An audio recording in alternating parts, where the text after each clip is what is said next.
এসেছে আবার ইলেকশন। দৌড়ই ছাদে গিয়ে লেবু পেড়ে আনি। যাই হোক, কালকে ভোট, সেটা আমরা সবাই জানি। তো এজন্য ভাবলাম আজকে নখগুলো খসামচা করিনি। আর হাতের কি অবস্থা, মানে ছাদে গিয়েছিলাম লেবু পাড়তে, কিন্তু লেবু যখন ছিঁড়েছে আমি ক্যামেরা অন করতেই ভুলে গিয়েছি। তো এখানে আমি লেবু পেড়ে নিয়ে এসে দেখলাম লেবুতে রস হয়নি। আর দুঃখের বিষয়, ছাদে এই একখানা মাত্র লেবু ছিল। আমি সুন্দর করে ভিডিও করেছিলাম, কিন্তু ভিডিও অন করিনি।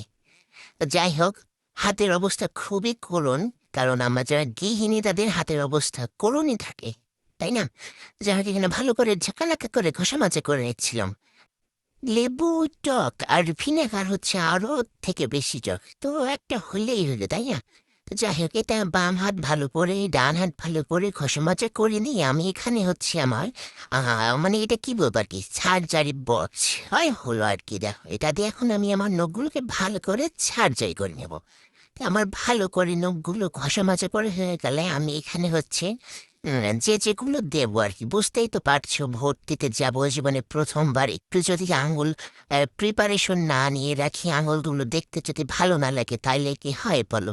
তো আমি এখানে অনেক প্রিপারেশন নিচ্ছিলাম, যেহেতু প্রথমবার ভোট দেবো, অনেক একটা এক্সাইটেড কাজ করছিল। আমি কিন্তু ঈদেও এত প্রিপারেশন নিই না, এই ভোট দেবো দেখে যতটা প্রিপারেশন নিচ্ছিলাম। এখানে হচ্ছে আমি রসুন নিলাম, আর হচ্ছে অলিভ অয়েল নিলাম, আর গ্লিসারিন নিলাম। নিয়ে ছাকান্নাকা ছাকানারা, আমার হাতের দিকে কেউ তাকায়ও না। আমি এখানে ওভেনে সেকা খাইছিলাম কেক বানাতে গিয়ে, খুবই দুঃখজনক ঘটনা।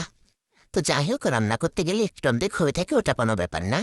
তো দেখো, হাতে সুন্দর করে ঘষা মাজা করে নিচ্ছিলাম।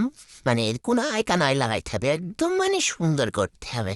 আর এটা মেখে ভেবেছি আর আজকে কোনো কাজ করবো না, তাহলে আমার হাত আবার আগের মতো হয়ে যাবে। তো দেখো কত সুন্দর হয়ে গেল, তাই না? বলো, কালকে ভোট দিব, কি মজা।